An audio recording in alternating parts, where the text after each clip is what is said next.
selamat datang di dunia atletik, khususnya cabang tolak peluru. Olahraga ini bukan hanya tentang kekuatan, tapi juga teknik yang tepat. Hari ini, kita belajar tentang 3 gaya utama dalam tolak peluru yang wajib kalian kuasai.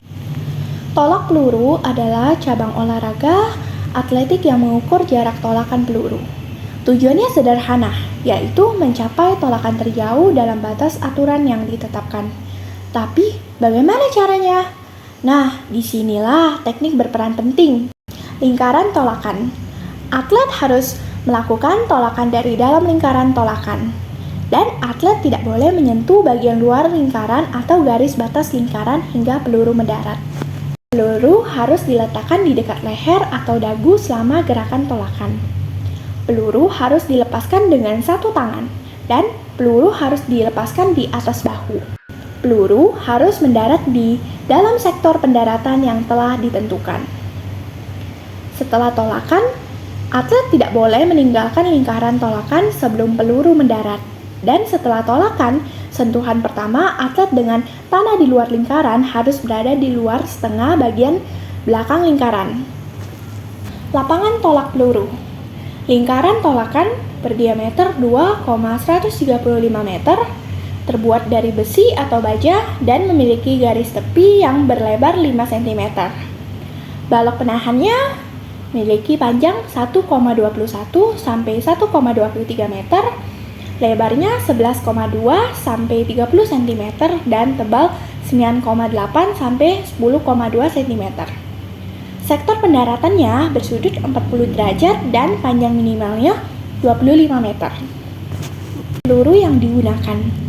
Peluru yang digunakan dalam olahraga tolak peluru berbentuk bola besi, kuningan, ataupun baja tahan karat. Ukuran peluru tolak peluru untuk atlet putra adalah 125 mm, sedangkan untuk atlet putih adalah 103 hingga 105 mm. Berat peluru tolak peluru untuk atlet putra adalah 7,26 kg, sedangkan untuk atlet putri adalah 4 kg. Terdapat 3 gaya yang dapat digunakan dalam tolak peluru, yaitu gaya ortodoks, gaya O'Brien, dan juga gaya rotasi. Ketiga gaya ini yang paling sering digunakan oleh seorang atlet tolak peluru dalam permainannya. Di sini, kami akan lebih menekankan pada gaya ortodoks yang akan kami praktekkan. Simak ya teman-teman. Gaya yang pertama ada gaya ortodoks atau gaya menyamping. Gaya ini adalah gaya klasik yang sering digunakan oleh pemula. Kunci dari gaya ini adalah posisi tubuh yang menyamping dan gerakan memutar untuk menghasilkan tenaga. Untuk melakukan gaya ortodoks, perlu posisi awal dengan berdiri menyamping dari arah tolakan. Kemudian, peluru diletakkan di dekat leher ataupun dagu, serta menempel pada bahu. Kemudian, kaki kiri ditekuk sedikit, sementara kaki kanan lurus ke depan dengan berat badan bertumpu pada kaki kiri.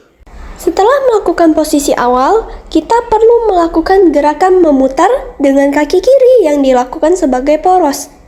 Dorong kaki kanan sehingga ia bergerak bergeser ke depan mengikuti arah putaran badan, yang menghasilkan tenaga yang akan digunakan untuk melempar peluru. Saat tubuh mencapai posisi menghadap ke arah tolakan, peluru akan dilepaskan dengan mendorong peluru ke depan dan ke atas dengan sudut sekitar 45 derajat. Pastikan lengan yang memegang peluru diluruskan saat melepaskan peluru. Kemudian, berat badan dipindahkan ke kaki kanan saat peluru telah dilepaskan. Gaya ortodoks ini menekankan pada transfer tenaga dari putaran tubuh ke peluru sehingga dapat menghasilkan tolakan yang kuat dan terarah. Selanjutnya ada gaya O'Brien atau gaya membelakangi.